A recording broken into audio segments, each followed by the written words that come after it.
प्यारे बच्चों, आपका अपने प्यारे से चैनल बबुआ बबी क्लासेस में बहुत बहुत स्वागत है।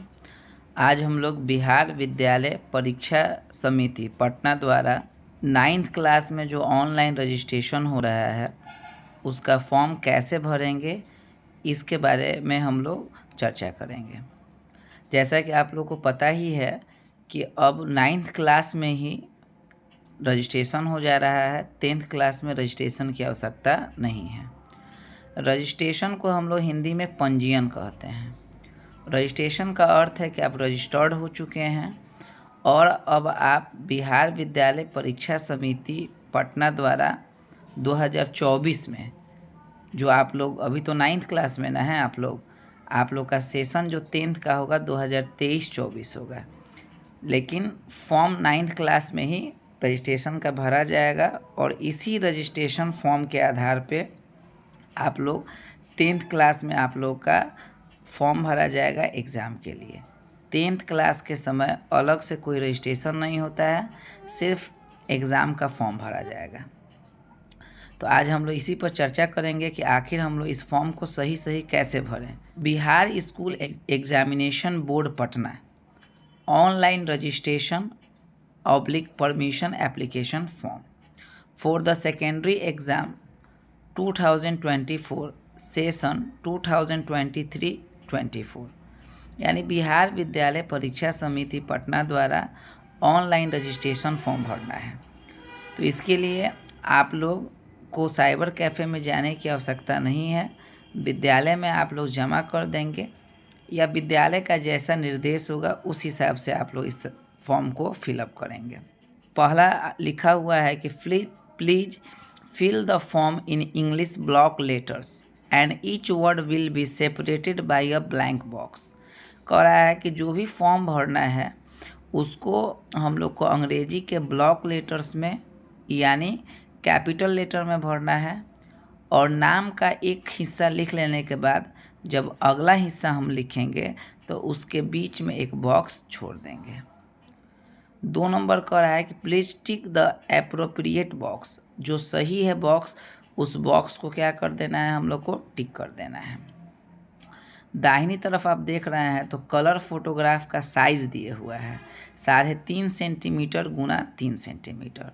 आप जहाँ भी फ़ोटो खिंचाने के लिए जाएंगे आप बोल देंगे दुकानदार को कि हमको इस साइज़ का फ़ोटो खींच दीजिए, पासपोर्ट साइज़। तो जब वो इस साइज़ का फ़ोटो खींच देंगे 3.5 सेंटीमीटर गुना 3 सेंटीमीटर का, तो इस बॉक्स में आ जाएगा। आप अगर गौर से देख रहे हैं यहाँ पे एक बना हुआ है बॉक्स, तो इसी बॉक्स के अंदर आप लोग को क्या करना है, अपना सिग्नेचर करना है। और सिग्नेचर जब हम करेंगे तो इस तरह से सिग्नेचर करना है आप लोगों को कि बॉक्स के अंदर ही रहे, बॉक्स के बाहर ना जाए। अगर कोई लड़का या लड़की अगर जिनका नाम मोहन कुमार है, पूरा नाम लिखेंगे और अंग्रेजी में लिखें या हिंदी में, आपकी मर्ज़ी। ऐसा मैंडेटरी नहीं है कि अंग्रेजी में ही साइन करना है या हिंदी में साइन करना है। तो जैसे आपको सुविधा होगी वैसे आप साइन कर सकते हैं, ओके। और प्रयास कीजिएगा कि जो भी आपका नाम है इसी बॉक्स के अंदर रहे, इससे बाहर ना जाए। जिन विद्यार्थियों ने पहले ही फ़ोटो खिंचा लिया है, अगर वो फ़ोटो आकार में बड़ा है तो आप उसे साइड से काट के बराबर भी कर सकते हैं या थोड़ा ऊपर खिसका के फ़ोटो चिपका सकते हैं। गौर कीजिएगा कि जो साइन के लिए जगह बना हुआ है वह जगह छिपे नहीं, वो जगह हमको दिखना चाहिए ताकि हम अपना साइन आसानी से इस बॉक्स में कर सकें। अब हम लोग आते हैं फॉर्म कैसे भरें और क्या भरना है। पहला ऑप्शन है रेगुलर और प्राइवेट का। तो जो बच्चे स्कूल में एडमिशन कराए हैं और विद्यालय जाते हैं वैसे सभी बच्चे रेगुलर पे टिक करेंगे। यहाँ पे रेगुलर पे टिक कर देना है, सही का निशान लगा देना है। प्राइवेट से बहुत कम बच्चे होंगे तो आप लोग अपना रेगुलर पे टिक कीजिएगा। इसके बाद है स्कूल कोड। तो हर स्कूल का अपना अलग कोड होता है जो 5 अंकों का होता है। तो आपको अगर पता है अपने स्कूल का कोड तो वहाँ पे अपना कोड स्कूल का डाल देंगे। किसी भी स्कूल का कोड होगा तो 5 अंक का होगा। अगर आपको पता नहीं है कि हमारे स्कूल का कोड क्या है, तो ऐसी स्थिति में आप अपने स्कूल के किसी टीचर या हेडमास्टर साहब से पूछ के भर लेंगे, गलत नहीं भरना है। तीसरा है स्कूल नेम। आप अपने स्कूल का नाम जो है इस बॉक्स में भरेंगे। सपोज कीजिए कि यदि किसी स्कूल का नाम है,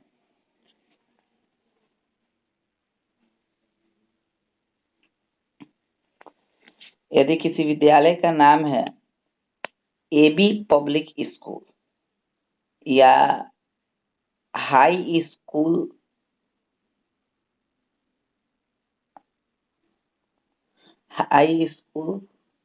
सोनपुर, तो वह कैसे भरेंगे? एक एक डिजिट भरेंगे, जैसे हम यहाँ पर भर के दिखा देते हैं। हाई लिखने के बाद एक बॉक्स छोड़ के फिर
तो जैसे हाई स्कूल सोनपुर है, तो हम पहले कॉलम में एच, इसके बाद आई, फिर जी, उसके बाद एच, फिर एक बॉक्स छोड़ के स्कूल लिख दिया हमने, फिर एक एक बॉक्स छोड़ के सोनपुर।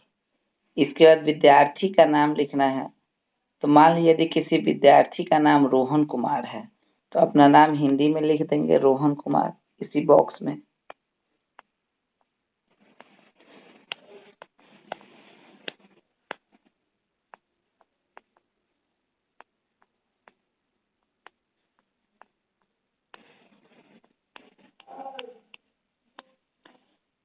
फिर अपना ही नाम अंग्रेजी के बड़े अक्षरों में लिखेंगे।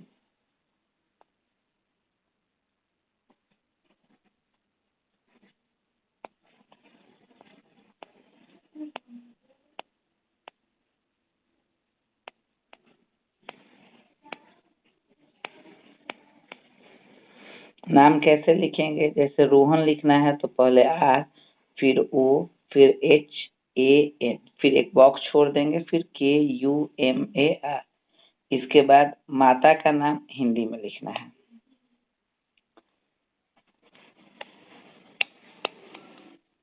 तो माता का नाम हिंदी में लिखना है तो अपने मम्मी का नाम हिंदी में लिख दीजिएगा। जैसे मान लीजिए किसी के मम्मी का नाम है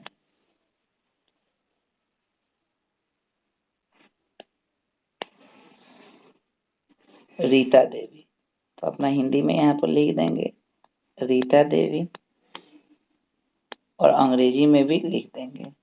लिखने का वही पैटर्न है।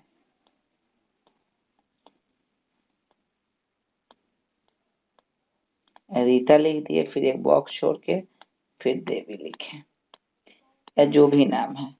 ठीक इसी तरह पिताजी का नाम भी हिंदी में पहले लिख देना है और इसके बाद अंग्रेजी में लिखना है। हर खंड के बाद एक बॉक्स छोड़ देना है। 7 नंबर में डेट ऑफ बर्थ भरना है। याद रखिएगा, वे बच्चे जिनका डेट ऑफ बर्थ 1 मार्च 2010 से कम होगा, यानी इसके बाद का होगा, 2 मार्च 2010, 3 मार्च 2010 या 2011 या 2012, तो वो फॉर्म नहीं भर पाएंगे। वही बच्चे फॉर्म भर सकते हैं जिनका डेट ऑफ बर्थ 1 मार्च 2010 हो या उसके पहले का हो, 2009 का हो, 2008 का हो, 2007 का हो, 2010 के बाद के बच्चे अपना फॉर्म नहीं भरेंगे। मान लीजिए यदि किसी विद्यार्थी का उम्र है 2 मार्च 2007, तो कैसे लिखेंगे? पहले 0 लिख देंगे, फिर 2, फिर 0, 3 मार्च तीसरा महीना है, फिर 2007 है तो यहाँ पे 2007। ठीक है, पेन से लिखने में थोड़ा सा दिक्कत हो रहा है, मोबाइल स्क्रीन पे आप लोग साफ साफ लिखेंगे।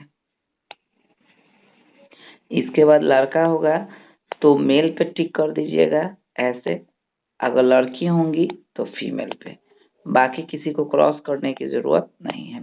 लड़का होंगे तो मेल पे और लड़की होंगी तो फीमेल पे टिक कर देना है। 9 नंबर में नेशनलिटी है तो हम सभी भारतीय हैं, हम लोग इंडियन पे टिक करेंगे।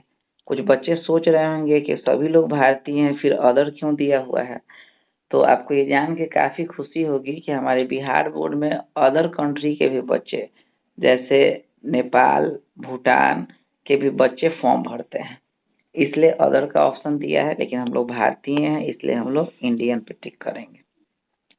ठीक, इसके बाद कास्ट कैटेगरी है।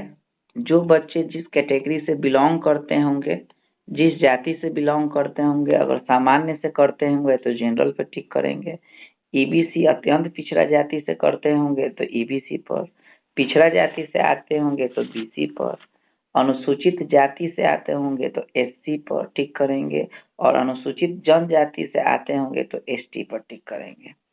आप अपने जाति प्रमाण पत्र को देख लीजिएगा, उस पर लिखा होगा।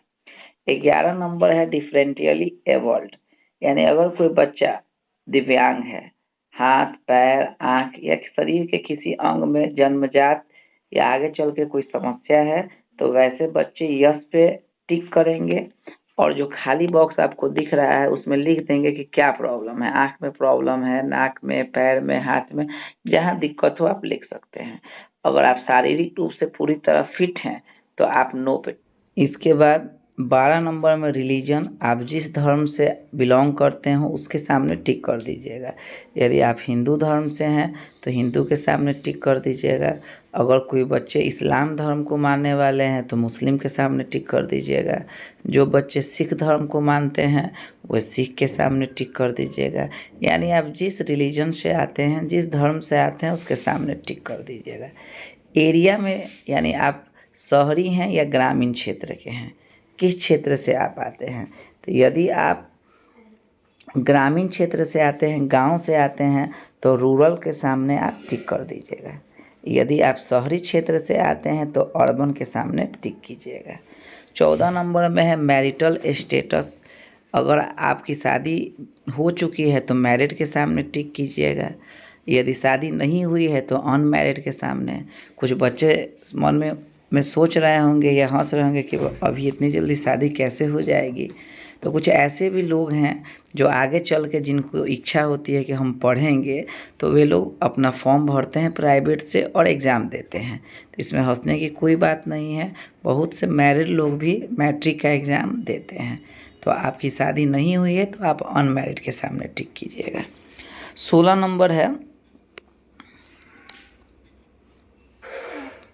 कह रहा है 16 नंबर में, यदि विद्यार्थी को आधार नंबर आवंटित नहीं हुआ है तो विद्यार्थी के द्वारा इस आशय की घोषणा स्तंभ 17 में की जानी आवश्यक होगी कि उन्हें आधार नंबर आवंटित नहीं हुआ है। यानी अगर आज तक कोई बच्चा आधार बनाया ही नहीं है तो भी उसको फॉर्म भरने से नहीं रोका जाएगा, लेकिन 17 नंबर फॉर्म, जब 17 नंबर जो पॉइंट है उसमें बच्चा अपना घोषणा पत्र देगा, यहाँ पे हस्ताक्षर है करेगा। यहाँ पे हस्ताक्षर कौन सा बच्चा करेगा, कौन बच्चा 17 नंबर फॉर्म में जो कॉलम है 17 नंबर, कौन सा बच्चा साइन करेगा? जो बच्चा आज तक आधार कार्ड नहीं बनाया है वही इसके ऊपर साइन करेगा, अन्यथा जिसके पास आधार नंबर है उस बच्चे को यहाँ साइन करने की ज़रूरत नहीं है, और 17 नंबर फॉर्म भी भरने की ज़रूरत, 17 नंबर भरने की ज़रूरत नहीं है। जिस बच्चे के पास आधार है, और हमको लगता है अधिकतर बच्चों के पास होगा, वे लोग 16 नंबर में अपना आधार भर देंगे, आधार का नंबर भर देंगे। ठीक है ना। अब हमारी तरफ बिंदु बिंदु मत दे दीजिएगा, आप अपना नंबर भरिएगा। और 17 नंबर को भरने की आवश्यकता नहीं है। जो बच्चे 17 नंबर पे साइन करेंगे वो 16 नंबर नहीं भरेंगे, यानी उनके पास अभी तक आधार नंबर नहीं है। तो साधारण बात यह है कि 16 नंबर वे सभी बच्चे भरेंगे जिनको आधार नंबर मिल गया है। जो आज तक आधार नहीं बनवाए हैं वे 17 नंबर के ऊपर साइन कर देंगे, 16 नंबर भरने की ज़रूरत नहीं है। या कुछ ऐसे भी बच्चे होंगे जो आधार सुधार के लिए दिए हैं, तो वे भी 16 ही नंबर भरेंगे। आधार जब सुधार होता है तो नंबर वही रहता है, नंबर बदलता नहीं है। इसलिए अगर आप सुधार में भी दिए हैं तो घबराने की ज़रूरत नहीं है, आप 16 नंबर ही भरेंगे। इसके बाद 18 नंबर में ईमेल आईडी है।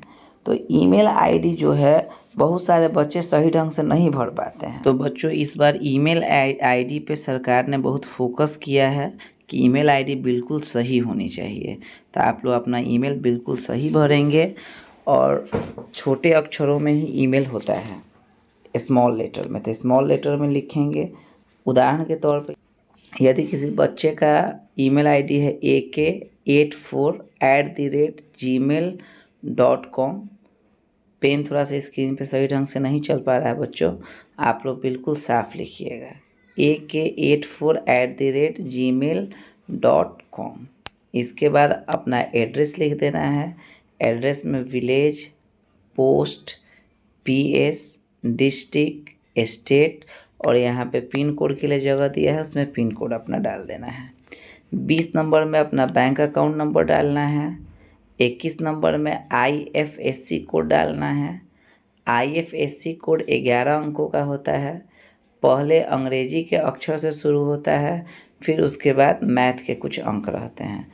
सपोज कीजिए कि स्टेट बैंक का है तो SBIN, उसके बाद जो भी अंक हो 005432 या जो भी हो रहता है। 22 नंबर में नेम ऑफ बैंक, यदि स्टेट बैंक है तो स्टेट बैंक ऑफ इंडिया लिखेंगे। उत्तर बिहार ग्रामीण बैंक है तो उत्तर बिहार ग्रामीण बैंक लिखेंगे, या कोई अन्य बैंक है तो उसका मेंशन करेंगे। 23 नंबर में 2 आइडेंटिफिकेशन मार्क्स ऑफ कैंडिडेट, आपके शरीर पे कहीं कटे का, तिल का या कोई भी निशान है तो 2 लिखना है, और ज़रूर लिखना है।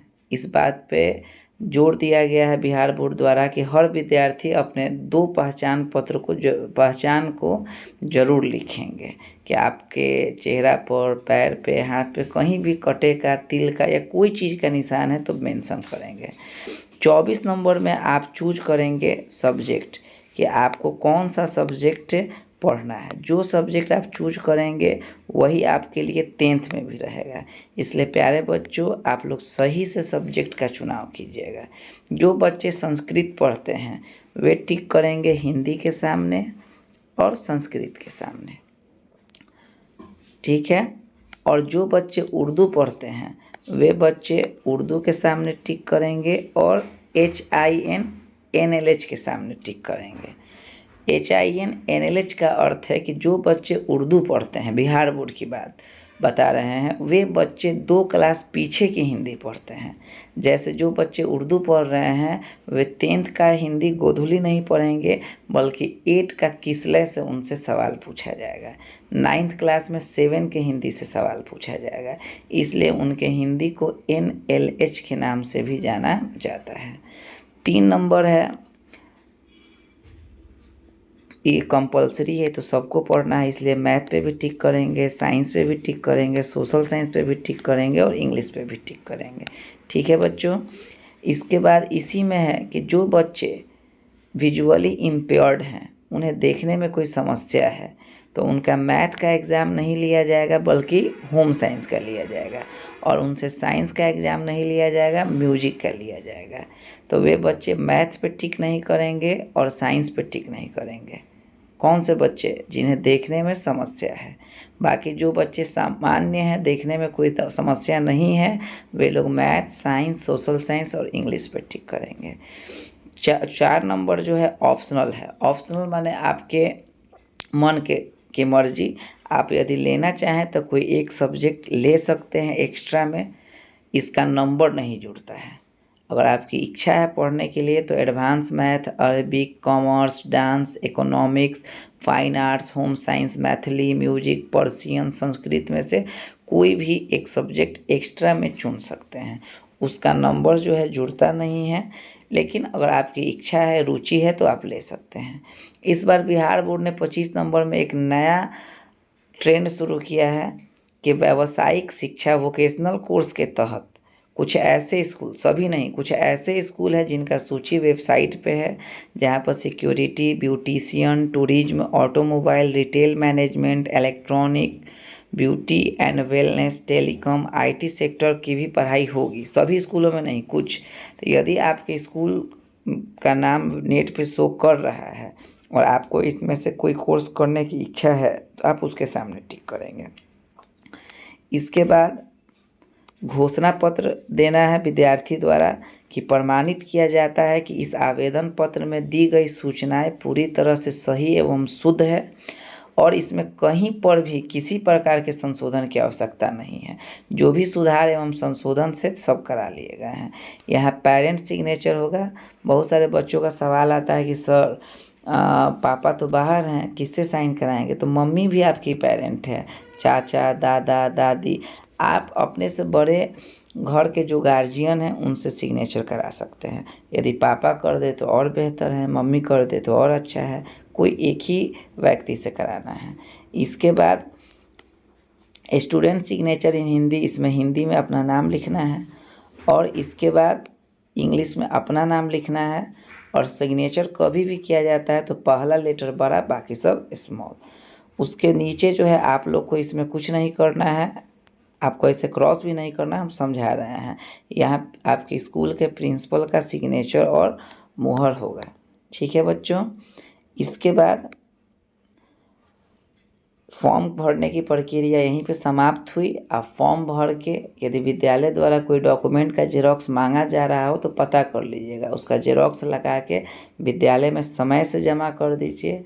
और प्यारे बच्चों, बिल्कुल सही से फॉर्म भरिएगा ताकि किसी तरह की कोई त्रुटि ना रह जाए कि आगे आपको कोई समस्या आए। यदि इसमें किसी तरह का कोई बात अधूरा रह गया है तो आप कमेंट करके बताएंगे, आपका स्वागत है। पढ़ना हमेशा एक सतत प्रक्रिया है, सीखना सिखाना हमेशा जारी रहता है। इसी के साथ आप लोग का बहुत बहुत धन्यवाद। Thank you very much. जय हिंद।